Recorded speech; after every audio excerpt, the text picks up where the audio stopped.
This is the Endo meeting on May 21st of 2025. Let's start off with some CommonJS compatibility. To what extent do we reach? And what limitation did we find? All right. So essentially, our project at the moment is to try to get Webpack running under LavaMoat Node. And Webpack, yeah, it uses every trick in the book. It uses libraries that use every trick in the book. And one of those things is a package called require with like choir, like a group of people singing require. Okay. Anyway, and this allows you to, I don't know, it's kind of like a loader mechanism. It's you can have it load different file extensions. And so, but what it does is it checks to see if the extension that you want is already in require extensions. And so require extensions is this object, and the keys are file extensions, and the values are functions, which presumably return something. I don't even know what they return, but maybe the module or whatever. But anyhow, we need this thing, and I'm looking at it and I'm thinking, well, the only way to do this is either A, add it to the parser, or B, like write my own parser, because that's where we define require, right? And that's where we define require dot resolve and everything else. And so what are we going to do? How do I do that? Like, what should we do? Like, is there a limit to our supporting of this system? Yeah. This is an impedance mismatch. I feel that it's basically there are two module loaders in play. There's the Webpack module loader and then our module loader, and I guess we're driving ours with theirs. Is that the idea? No, we haven't No. even gotten that far. We haven't gotten to the bundling part. We're just Yeah. trying to we're trying to start Webpack. That's right. You're just trying Yeah, to. Yeah. You're trying to- background for everyone. What we're trying to do now is an attempt to dog food a LavaMoat node. So we want to run a node program in LavaMoat node that has a significant dependency tree to see how it's going to behave and what we stumble upon. And the choice that we made was running Webpack with our Webpack plugin under LavaMoat node instead of how we used to do it straight in node, so that it's a good example, and also solving issues that we stumble upon is going to be useful for running tools from that ecosystem, which we are going to do anyway. And that's where it's coming from. So we are the whole thing is not related to what Webpack does itself in terms of bundling. It's related to what software it uses for that, and so how it loads its dependencies, what its dependencies do, and all of that stuff. It's the We're plugins. trying to get it to run. So require is presumably participating as part of the plugin system for. I doubt it. It's part of the because configuration loader, I think. Oh, Yeah, because the way you configure Webpack and put plugins in is it's a JavaScript file that Webpack imports and runs, which is one of the things we're going to discuss in a moment. But you require them the regular way. You instantiate the plugins and put them in an array in an object that has to be returned from that file as exports. So Webpack just imports its configuration as a JavaScript module. So it's probably used for reading some files of different syntax than JavaScript. I don't really know. but it's not used for the main plugin thing. Okay. So So, one of the issues is when we're walking the Webpack process, we're missing all these imports because we don't know how to deal with them. Is that right?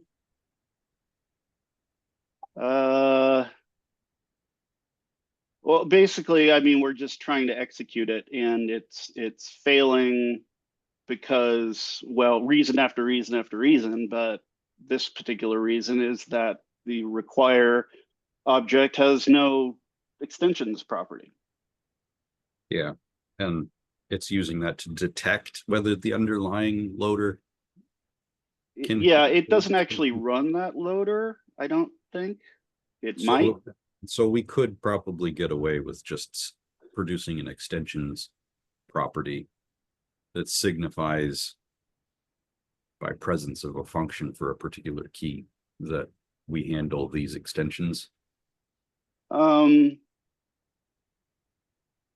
I can't really say that. I mean, once I get further than this, I could tell you if we need, the whole thing. Well, if we need the whole thing, the answer is no. Yeah. If Webpack is using this dependency in such a way as that they need you to be able to configure your module loader from inside the inside of the LavaMoat sandbox effectively, then that's a hard no. We can't do that. Right. And I mean, there are ways we could work around something like that, but I mean, maybe we could, but I am not willing to engage in that. I'm not willing to maintain such a fixture. right.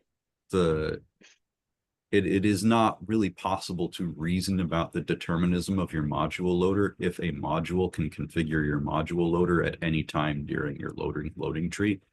I am not smart enough to maintain that program.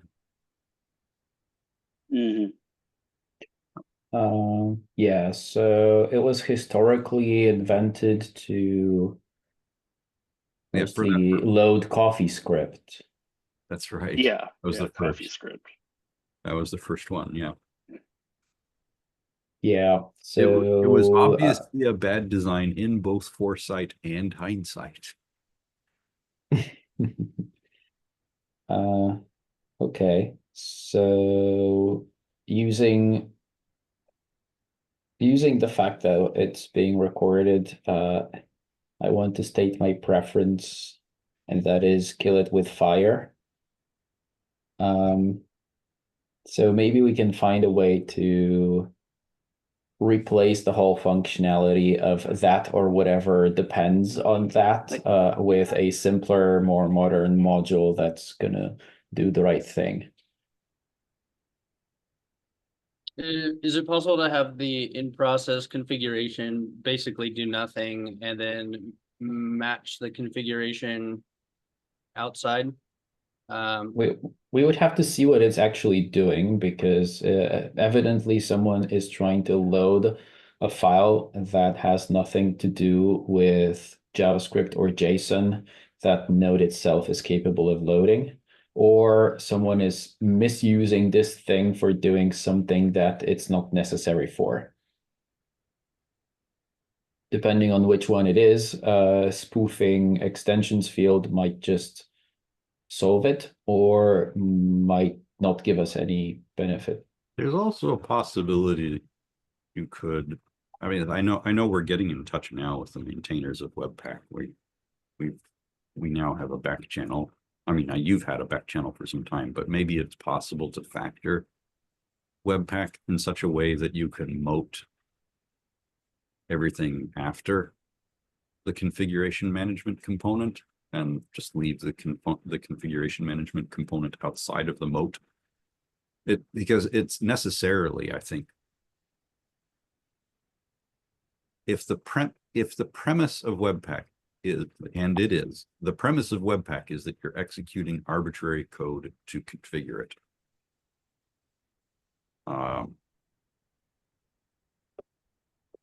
that may require a different design, maybe a design that makes more use of SES and Endo for the cases where confinement is important.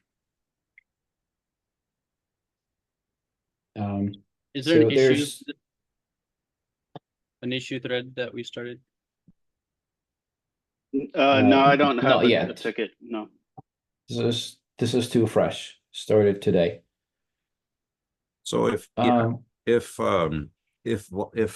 Webpack is factored in such a way that it has a configuration management front end and actual behavior backend, it would probably be easier to confine. We can trivially confine the backend, and the front end might just require the distinction is a bit different. So the reason why we want to run Webpack and its ecosystem under Love mode is that the CI process is being protected from some of the very unimportant packages being involved in the process, potentially doing malicious things. The more involved ones, like Webpack plugins or parts of Webpack itself, are in position of authority anyway, because there's nothing Lav mode can do to prevent them from modifying the code that they are bundling in a way that introduces malicious code. So that part still requires a lot of trust, and there's not much we can do about it. That being said, for some parts of Webpack, we might defer to an old feature we used to have in classic Lav mode node that allowed running things without confinement in a separate clean realm without even lockdown, which we hoped we will never need again. So it's not implemented in a new Lav mode node yet, but it is an option. And worst case scenario, we do that. But I also don't think we want full support of require extensions being a flexible custom loader mechanism under Endo. I think that I've at least said as much as I can on this topic. Let's what else we got for CommonJS? There was beyond there's also a thing that's not even related to CommonJS, but a general feature that we would want from Compartment Mapper, and that is the ability to successfully import a JavaScript file that's located above or outside the folder tree that starts with the entry module. And we used to have that in classic Lav modes, and it would be identified by external colon and a full path instead of a nice identifier with arrows. Can't we just do that with exit module import hook? Yeah, so I wanted to discuss that. Is exit module the way to go, or should we introduce capability to handle that in Compartment Mapper so that the process of graphing dependencies would be able to go and add a specific file and assume a compartment for it under a name. Yes. So the challenge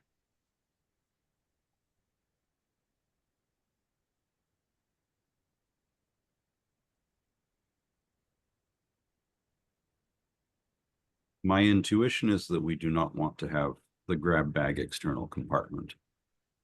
Or at least if we did have it, it would be dangerous for that to be available for a Gorix use case which requires deterministic bundles to be created. And the reason that it's difficult to do that is that when you have an external grab bag, the key space for module specifiers becomes fully qualified file URLs instead of module specifiers. And the reason that that happened is because there's no root.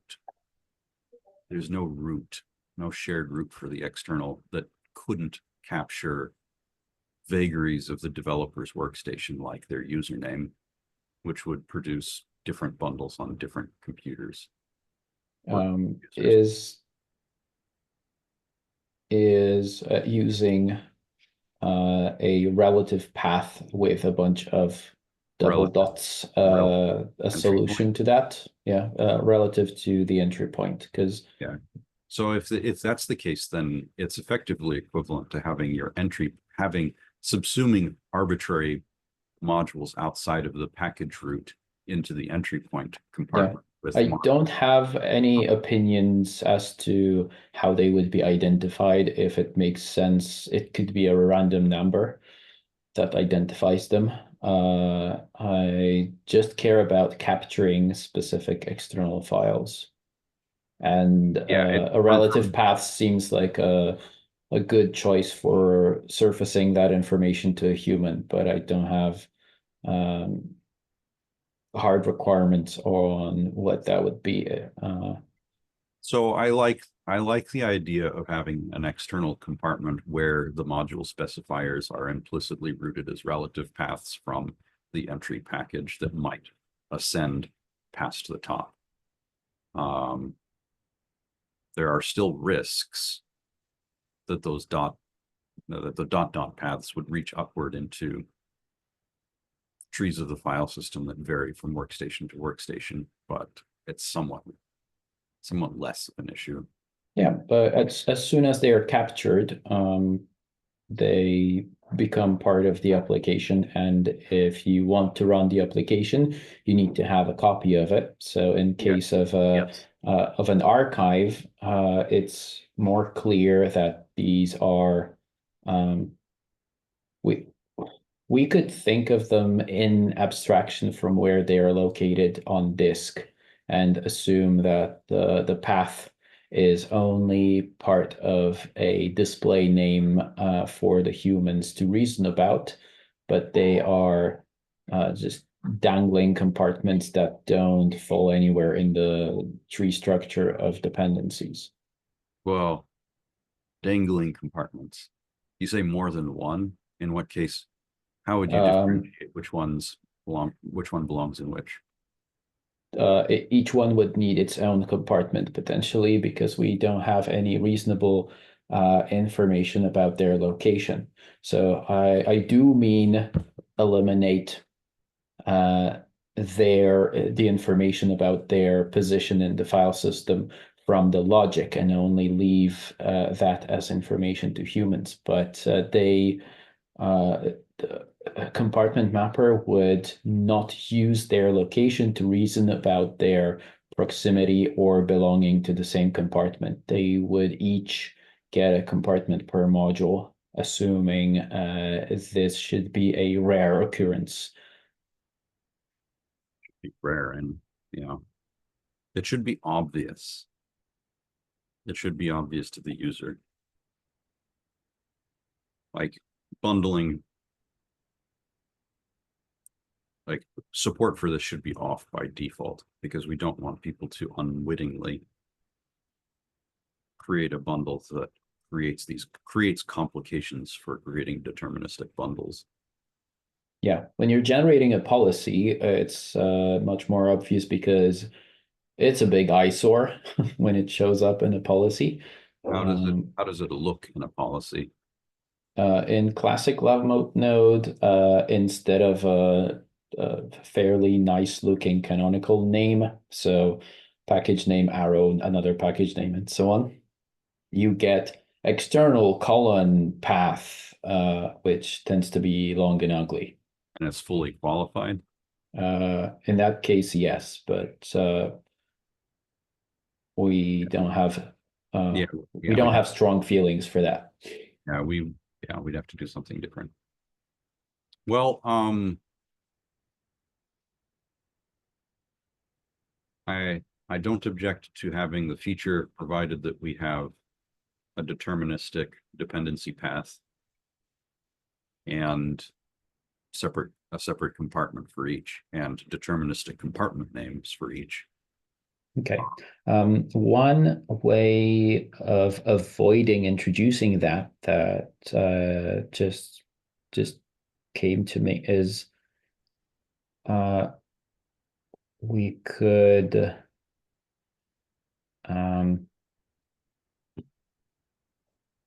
To be clear, we exit could modules are a simpler solution to the problem.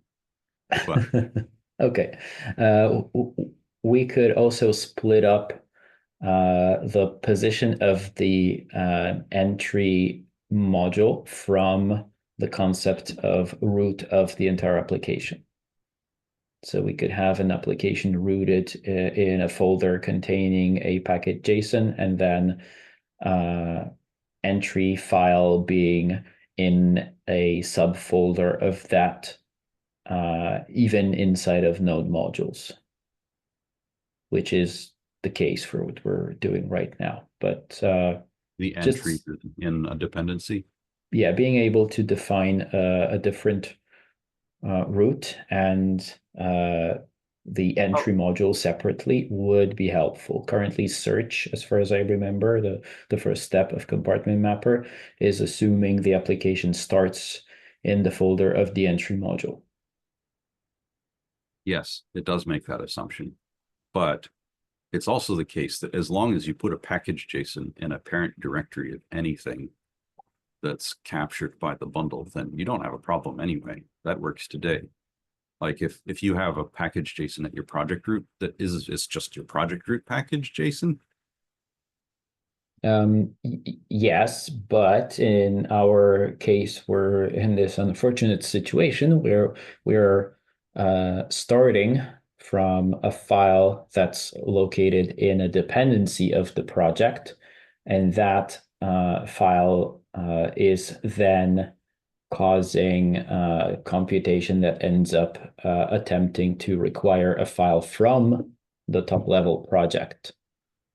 Why is that a problem? Because the application starts at the package JSON of the folder in node modules where the entry module is, and we need to go up 2 levels from there. But we've already found the package JSON next to the entry module. So it's getting placed into the entry package. Yeah. So the module is being captured in the entry compartment instead of a compartment where it's supposed to be? Nope. So the project is the thing that we are building with Webpack. Webpack itself is a dependency. We are running Webpack in compartment mapper. So the entry file is in node modules Webpack next to a package JSON with name Webpack. And then that program loads Webpack config.js from the top level of the project being bundled. And it uses require to do that instead of reading it and running. It's using require with a fully qualified path. It's using a dynamic require with a path. Yeah, I'm not sure if it's fully qualified or relative, but never mind. It points to a file and requires that. It points to a file that can't be captured by the package. Yeah, but if we told compartment mapper that the project actually starts with the package JSON 2 levels up, which is somewhat true, we could point to a different entry while having compartment map start a level higher.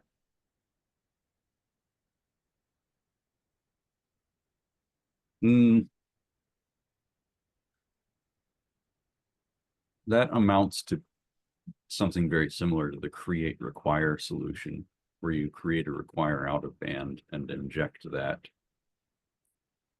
Like you might be able to endow. Like if you used make require outside of lava moat to construct the powerful require, yeah, this amounts to being an exit module.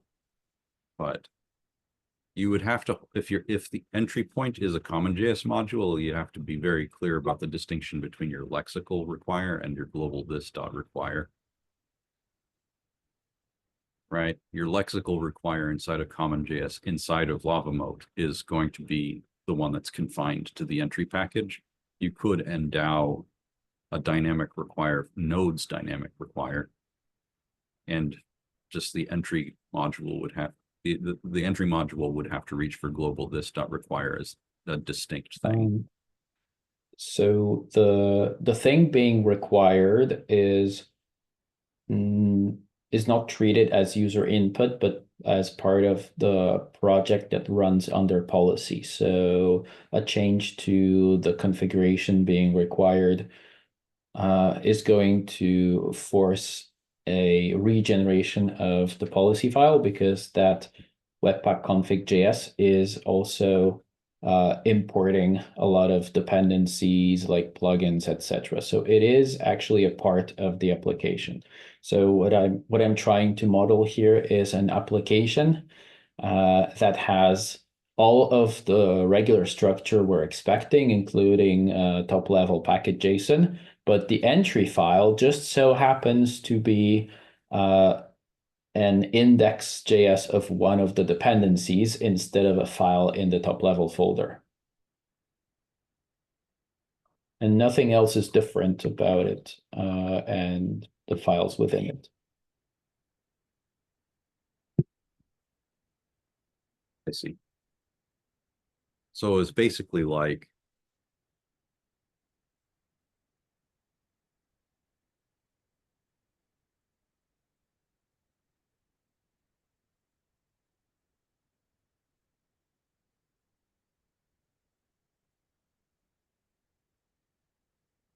so one way you could solve this, assuming that assuming that you get dynamic require to, well, okay, this is very, we could not use this for the bundler. We could not use this conceit for the bundler, but you could create I would be okay forgetting this is a dynamic require for now, and assuming it's a manual require, like it's a string typed in there. Well, suppose that you created entries in your suppose that you created a mode for the node modules collector, the compartment map for node modules utility. A variant of its behavior where it generated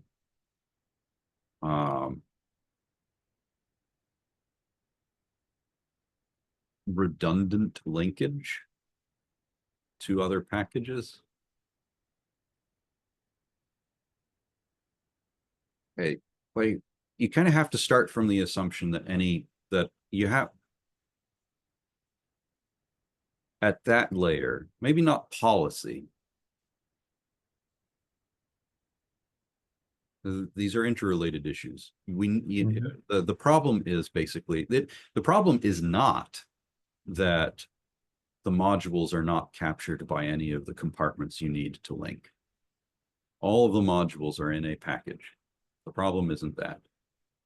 The problem is that dynamic require to function from a particular compartment needs to be able to reach any other compartment in the transitive capture, and it needs to be able to reach those compartments using a fully qualified path from the developer's workstation, or it needs to be refactored such that it uses a relative path from the package that you're calling in, which may or may not be reasonable. But at the moment, it's like, here's a calling require with a fully qualified path. We did figure out how to support resolving fully qualified paths That's right, Chris. into existing compartments. Yes. So that's there. So I think the only thing missing in that case would be if we wanted to have a different route than the location of the entry module. Every compartment identified in the mapping process would have to have a redundant or not link to the root to the compartment matching the root folder so You that ba- it could go up. You basically need, you need to say, you need a hint to both compartment map from node modules that would need to propagate to your policy. That says that even though this package does not depend on this package, you need a module specifier prefix in the package that is doing the dynamic require to reach the other package. The package in which the actual, in which anything, and that is kind of a narrow policy, right? It's like you want to endow or permit the LavaMoat package to specifically require configuration files in a specific other package. And to do that, you need to have an additional prefix in the scopes map of LavaMoat so that it can reach the modules in the other package. Does that make sense? Yeah, it needs to be possible to represent that other package, and our policy would find it and put it in the packages field. So, But we need to be able to find it in compartment mapping. so it's kind of like a reverse dependency type thing. Like suppose that you had a package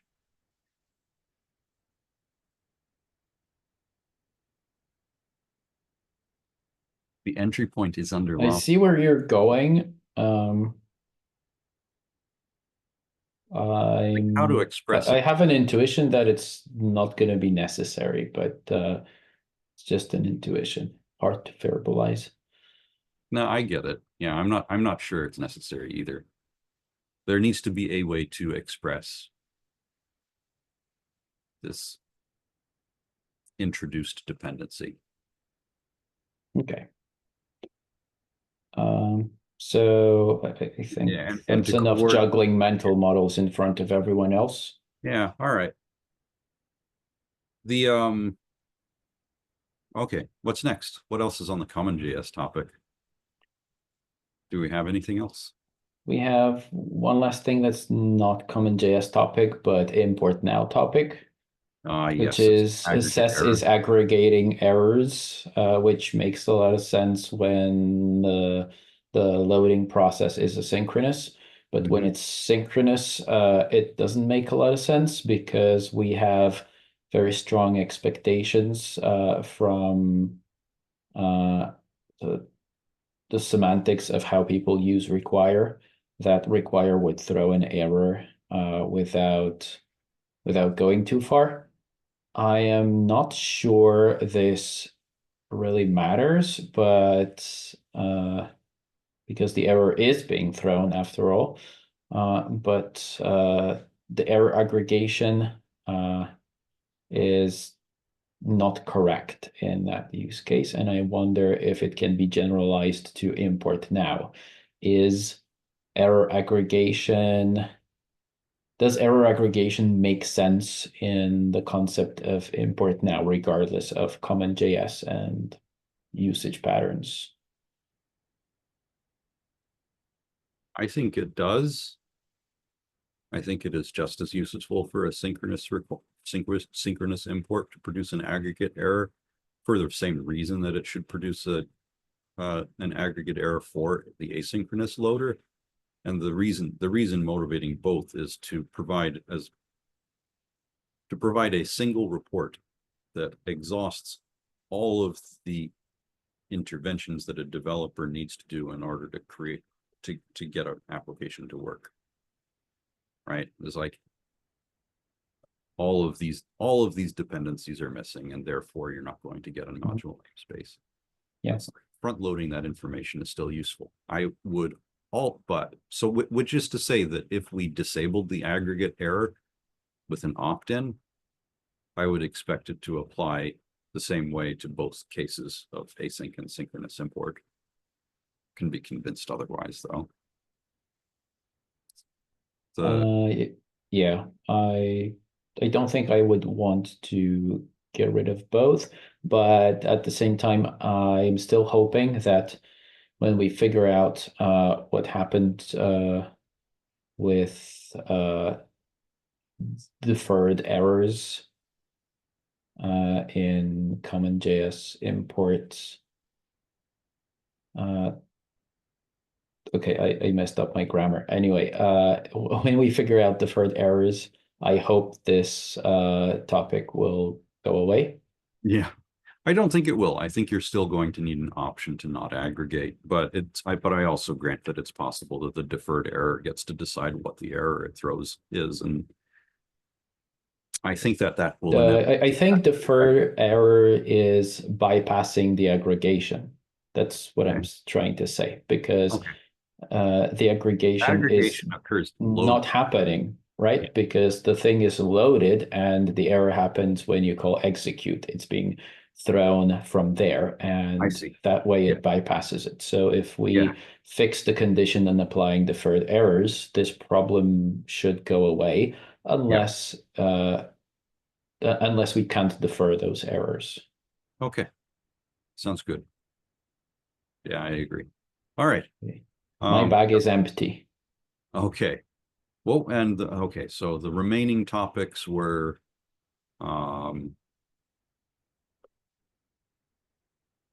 remind me what we have to discuss. What else is right? Renovate. Renovate. Yes. Okay. So all I know about Renovate is that I have your assurance that it's better than Dependabot. Dependabot, our experience with Dependabot is that I never find time to do dependabotany. That's a problem. And does Renovate help solve that problem? So you're okay, unless you decide to automatically merge things, which is probably not a great idea for this kind of project. You're going to get PRs. However, you can configure Renovate, and it does some of this by default, to group upgrades. So, for example, everything that comes from definitely typed will be grouped into one PR. Everything that's an ESLint upgrade or an ESLint plugin will be grouped in another PR. So it reduces the amount of PRs. But yeah, one of the things that it wants to do, and I introduced this in a somewhat contentious PR, is pinning dependency versions, and this is recommended. And so we're going to use Renovate to manage that for us, because it is a huge pain in the butt to try to do that manually, and you're going to mess it up. And so, I mean, I would at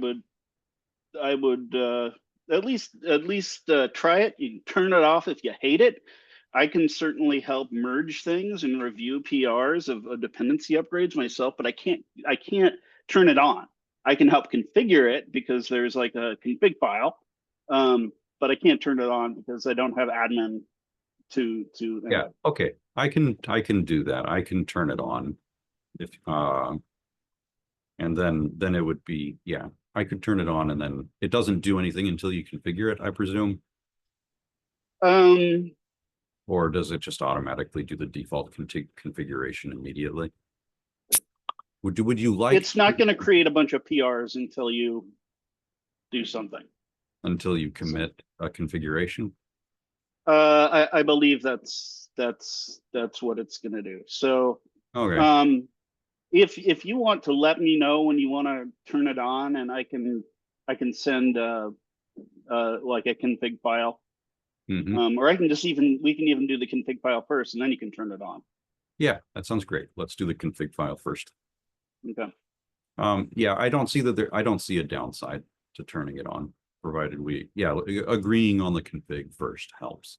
Sure. I would probably just send what we're using for Lava Moat, which is really quite conservative. It doesn't do any automatic merging at all.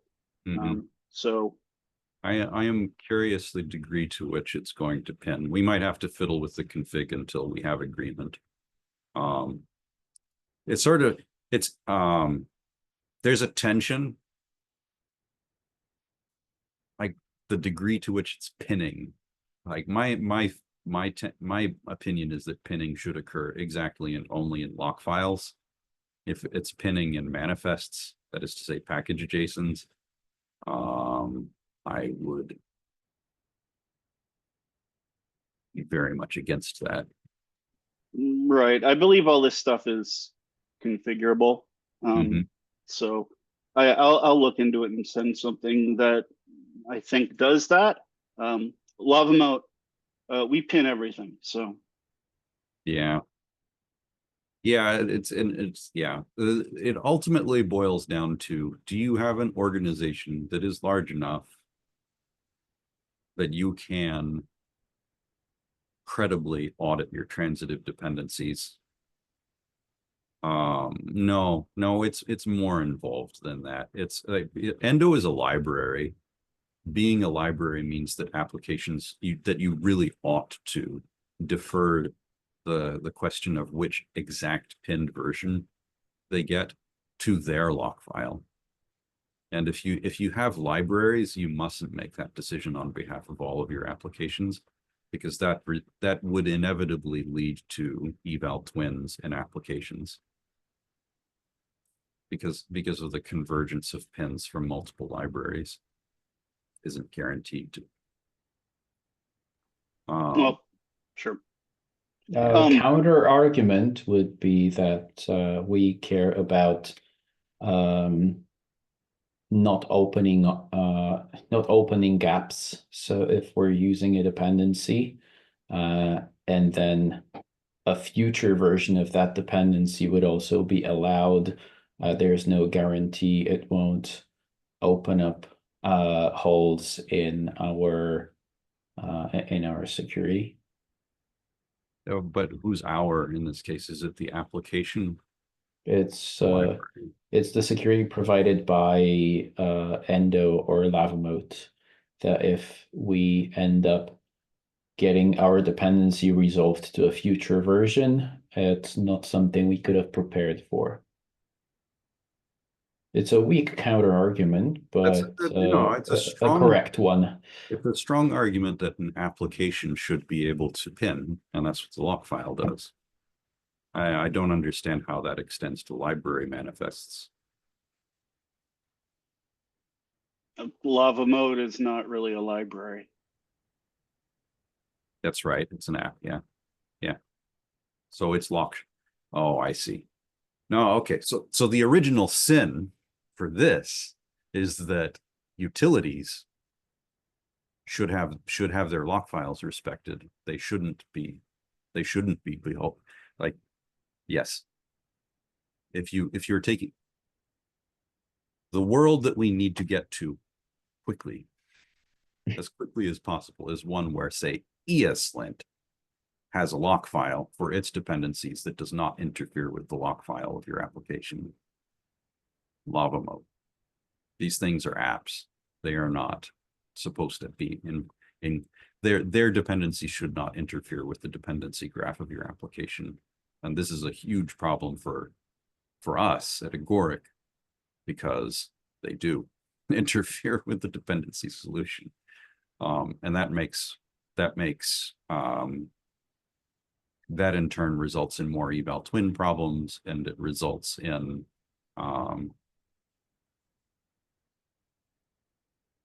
changes to your utility graph can change the shape of your trees for a bundle, which creates unnecessary instability. Which is to say that when we bundle, we get different integrity hashes for that bundle, depending on whether you did npm install with dependencies, with dev dependencies or not. And there are cases where you don't want those. But that's just that. So yeah, that problem is a problem of how package managers work that we really ought to fix. The way we fix that would be creating a different package manager. Maybe one. There's one being created right now, and maybe we can convince them to do that. Mm-hmm. Like PNPM, I think is not. Oh, I meant Volt. Volt. Oh yeah, is that the Volt one Isaac is building? Yeah. Yeah. Yeah. There's a lot of backwards compatibility involved in there. I know because I spent a bit of an evening last year trying to convince them to change a bunch of old bad behaviors. Yeah. Yeah, and it should be it should be possible to fix. I think it's just like your node modules.bin has symlinks into it. There should be